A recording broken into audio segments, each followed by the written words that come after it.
No matter how you look at it, domain name disputes hit record numbers in 2021, and I've summarized all of the most important and interesting data in the fourth quarter report of GigaLaw's Domain Dispute Digest. This chart from the digest may be the most dramatic because it shows that domain name dispute cases rose for the 8th consecutive year at WIPO to reach yet another all-time high. By the end of 2021, cases at WIPO were up almost 30% for the year and had nearly doubled since 2013. Now, the numbers at WIPO are some of the most enlightening because they captured domain name dispute data since the very first UDRP decision was published in 1999. But in some ways, the WIPO numbers are both over and under inclusive because WIPO also handles domain name disputes for a number of country code or CCTLD dispute policies, and WIPO is just one of 6 ICANN-approved UDRP service providers. So, since I began publishing GigaLaw's Domain Dispute Digest 2 years ago, I've been able to compile broader data from essentially all of the UDRP service providers, including for the first time from the Beijing office of the Asian Domain Name Dispute Resolution Center, or the ADN-DRC.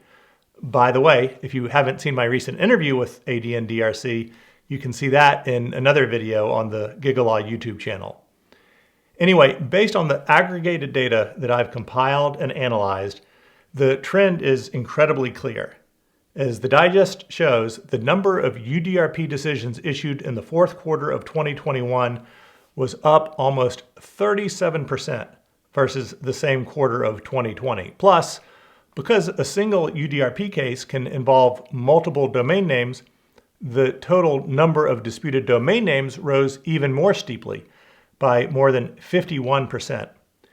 And it's not just UDRP cases that are soaring.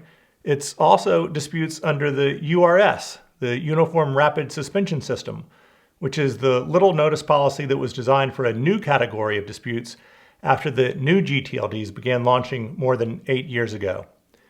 As the digest shows, URS decisions rose more than 51% in the fourth quarter of 2021 compared with the same quarter a year earlier, with the total number of disputed domain names under that policy spiking an unbelievable 200%. While the URS numbers are small relative to UDRP proceedings, the rise is even more dramatic. So, what explains this surge? In a recent update, WIPO put it this way: the strong growth can be largely attributed to the greater number of people spending more time online, especially during the COVID-19 pandemic, with trademark owners reinforcing their online presence to offer authentic content and trusted sales outlets to internet users. I've talked about these issues in previous videos since the beginning of the pandemic 2 years ago, and obviously cyber squatters are just not slowing down. And neither are the trademark owners filing complaints to stop this disruptive activity. And as the digest shows, trademark owners filing complaints under the UDRP come from virtually every industry, with the most active filers this past quarter being Philip Morris, the tobacco company, Amazon, insurance company Geico, Carrefour, a French retailer, and the financial services company Morgan Stanley. But not all of the nearly 1,000 trademark owners who filed UDRP complaints in the quarter are household brands, with most of them filing only a single complaint, many for the first time, and representing industries that include healthcare, law, fashion, gambling, software, real estate, jewelry, electronics, telecommunications, entertainment, education, and really probably just about any other industry you could name. Not surprisingly, the overwhelming majority of these disputes, about 70% of them, involve .com domain names. But the digest includes lists of other top-level domains that frequently appear in UDRP cases, including .bar this quarter, which was used by one cyber squatter to register 154 domain names in a single case.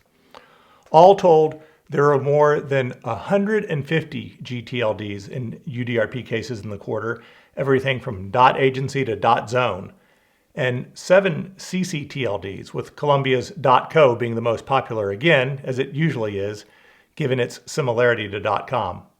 Finally, no matter which domain name dispute policy was involved, what top-level domain name was at issue, or which trademark owner filed a complaint, the outcomes were, as usual, incredibly favorable to trademark owners, with more than 95% of UDRP cases resulting in a decision ordering the transfer or cancellation of the domain names, and about 92% of URS decisions resulting in a suspension of the domain names, which is the only remedy available to trademark owners under the URS. Now, there's a lot more data in this issue of GigaLaw's Domain Dispute Digest, so feel free to download a copy from the GigaLaw website, where you can also see past issues of this quarterly publication.